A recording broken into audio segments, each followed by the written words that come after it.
So, welcome back, dear students, to the methods of recombinant detection. And we're going to talk about the second method. The first method, insertional inactivation, was being described in the previous video. Now, consider you are using a vector called the puck vector for the recombinant DNA technology. Now, if you go to look into the puck vector, it is being characterized by the presence of a LAC gene. The LAC gene is a gene which will code for a particular enzyme called the beta galactosidase. And if you're going to cut at the region of the LAC gene, the vector, you can see at the LAC gene itself, there are certain various restriction enzyme sites like PVU21, PVU1, FSP1, BGL1, NAR1, etc. like that, NDE1. So there are different restriction enzyme site regions also at the LAC gene. And this is the origin of replication which we have here. So uh, the process of insertional inactivation can also be used here in the case of if you put a gene in the LAC gene. So when you put the gene of interest in the LAC gene, what happens? The beta galactosidase will be inhibited and the enzyme coding for it would be inhibited.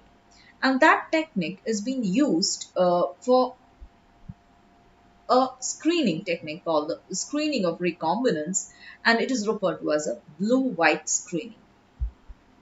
Now, what is blue-white screening? As I mentioned earlier, all the modern bacterial cloning vectors, example for like PUC19, they usually have the blue-white screening system to distinguish the colonies which are being considered colonies which are containing the parental vector alone, but as well as those cells which are having the modified or the recombinant vector.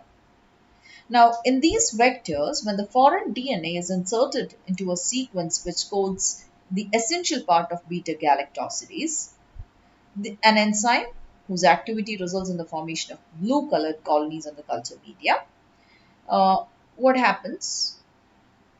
If the beta galactosidase is being inactivated, what happens? The colonies which are being formed will appear to be white in color. But if the beta galactosidase is not being inhibited or if it is not being cut by a restriction enzyme, what happens? The colonies will appear to be blue in color. So, those colonies which have got or which have obtained the recombinant DNA will appear to be white in color because of the cutting or the insertion of your gene of interest at the beta galactosidase coding sequence. And this strategy of identifying the recombinant as well as the non-recombinant cells is referred to as a blue-white screening. So beta galactosidase, usually it breaks a synthetic substrate called X-gal into an insoluble blue colored product. And it is this blue colored product which will give the colonies a blue color. So when you are plating the colonies on a media, you should also incorporate the X-gal into the media along with the antibiotic. So what uh, you can check whether the organism has got the recombinant plasmid based upon the presence of the blue or the white colony. So the host cells containing the recombinant will form the white colored substrate on the medium containing X-gal, and those host cells containing the non-recombinants will turn blue in color. And on the basis of this colony color, the recombinants can be detected. And this blue-white screening is possible only if you use vectors which are having the LAC gene as a reporter. And it is only possible to detect it if the media which you are used for plating contains X-gal. If you don't have X-gal or the substrate needed for the action of beta galactosidase is not being put into the media, you cannot use the blue-white screening. Now, this is a example depicting the blue-white screening. So sometimes what happens, this is the laxi gene which you have here. The vector as such, now if you're going to cut the laxi gene here, but sometimes the vector might religate and just join together, and the laxi gene will not be interrupted because the gene of interest is not entered into the laxi. So in such cases, when you plate those cells which have been transformed with this particular vector, they will be capable of growing in ampicillin media because this vector is coding for ampicillin resistance. But at the same time, when X gal is put into it, they form blue color colonies, indicating that the vector is intact or it is not being cut at the laxi gene. So the colonies will appear to be blue in color. In the second condition, here we have vector is there as such, and sometimes insert is also being possible. See, insert ligation is being present.